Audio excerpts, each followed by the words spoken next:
राधे राधे दोस्तों। पितृपक्ष यानी श्राद्ध का समय अपने पूर्वजों को याद करने का और उनके प्रति सम्मान दिखाने का एक बहुत ही पवित्र समय होता है। इसी दौरान आती है इंद्रा एकादशी, जिसे पितरों के लिए वरदान माना जाता है। आज हम बात करेंगे इसी एकादशी की कि इंद्रा एकादशी क्यों करनी चाहिए, क्यों महत्वपूर्ण है, इसकी पूजा विधि क्या है और इसे क्यों करना चाहिए। तो सबसे पहले मैं बात करूंगी इसके महत्व की। इंद्रा एकादशी का व्रत सीधा भगवान विष्णु को समर्पित है। इस व्रत को करने का सबसे बड़ा कारण है अपने पितरों की आत्माओं को शांति और मोक्ष दिलाना। धार्मिक मान्यताओं के अनुसार अगर आपके पितर किसी भी पाप के कारण कष्ट में हैं, तो इस एकादशी का व्रत और पूजा करने से उनकी आत्मा को सभी बंधनों से मुक्ति मिलती है और वे विष्णु लोक को प्राप्त होते हैं। इस दिन किया गया व्रत दान 7 पीढ़ियों तक के पितरों के लिए लाभकारी होता है। यह व्रत पितृदोष से मुक्ति दिलाता है और जीवन में सुख समृद्धि लाता है। एकादशी के दिन ब्रह्म मुहूर्त में उठकर सबसे पहले स्नान करना चाहिए। स्नान के जल में थोड़ा सा गंगा जल अवश्य मिलाएं और स्वच्छ साफ वस्त्र पहनकर भगवान विष्णु की पूजा आराधना करें। सबसे पहले भगवान का अभिषेक करना चाहिए। दूध, दही, घी, शक्कर और शहद के साथ उनका अभिषेक अवश्य करें। फिर व्रत का संकल्प करना चाहिए।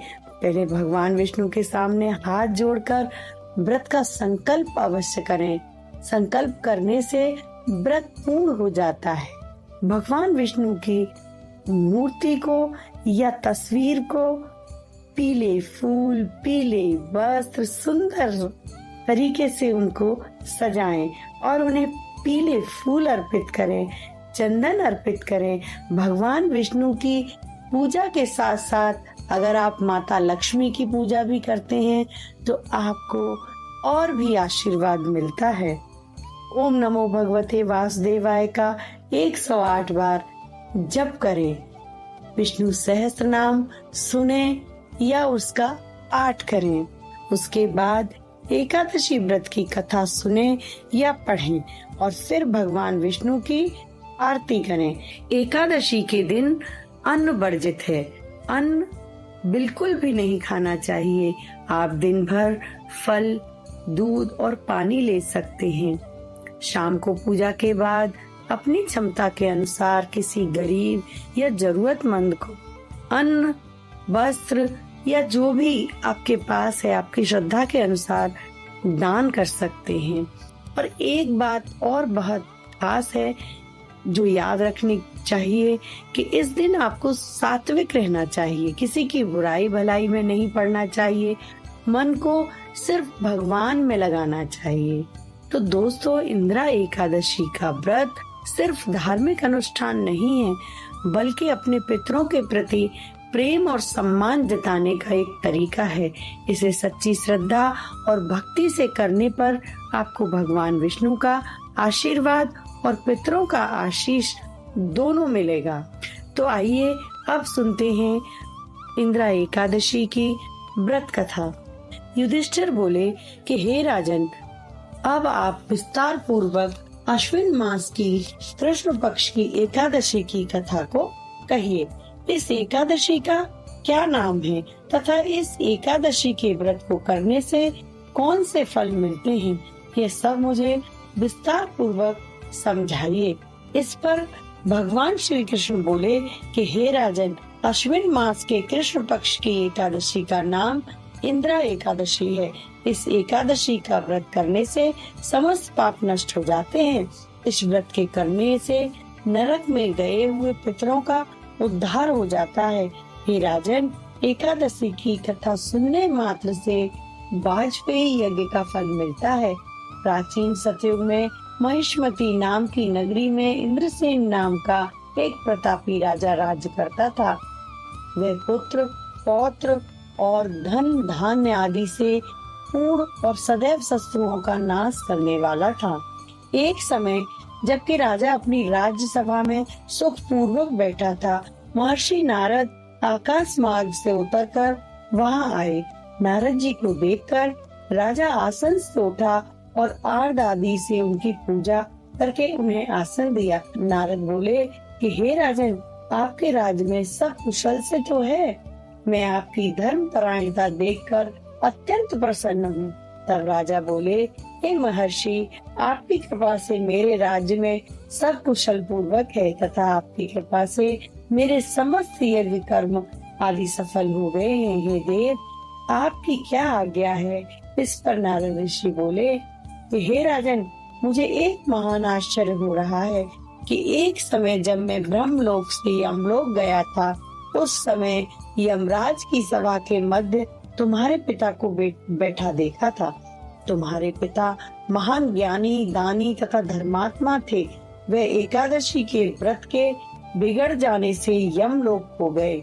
तुम्हारे पिता ने मुझसे तुम्हारे लिए एक समाचार भेजा है कि आप मेरे पुत्र के पास जाएं। मेरे पुत्र का नाम इंद्रसेन है, जो कि महेशमती की नगरी में राज्य करता है। मुझे किसी पूर्व जन्म के बुरे कर्म के कारण यह यमलोक मिला है।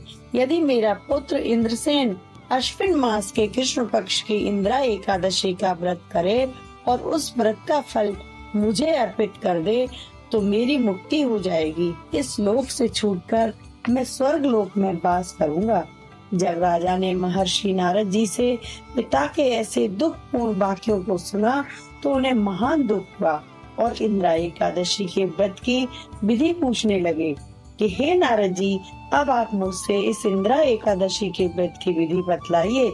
इस पर नारद जी बोले कि हे राजन, अश्विन मास की कृष्ण पक्ष की 10वीं के दिन प्रातः काल स्नान करना चाहिए। इसके पश्चात दोपहर को भी स्नान करना चाहिए। उस समय जल से निकलकर श्रद्धा पूर्वक अपने पितरों को तर्पण करना चाहिए और उनका श्राद्ध करना चाहिए और उस दिन एक समय भोजन करना चाहिए तथा रात्रि को पृथ्वी पर शयन करना चाहिए। इसके दूसरे दिन अर्थात एकादशी के दिन प्रातः काल दातून करें और स्नान करें। उसके पश्चात भक्ति पूर्वक व्रत को धारण करें और भगवान से कहें कि मैं आज निराहार रहूंगा और समस्त भोगों का त्याग कर दूंगा। इसके पश्चात कल भोजन करूंगा। हे भगवान, आप मेरी रक्षा करने वाले हैं, आप मेरे व्रत को संपूर्ण कराइए।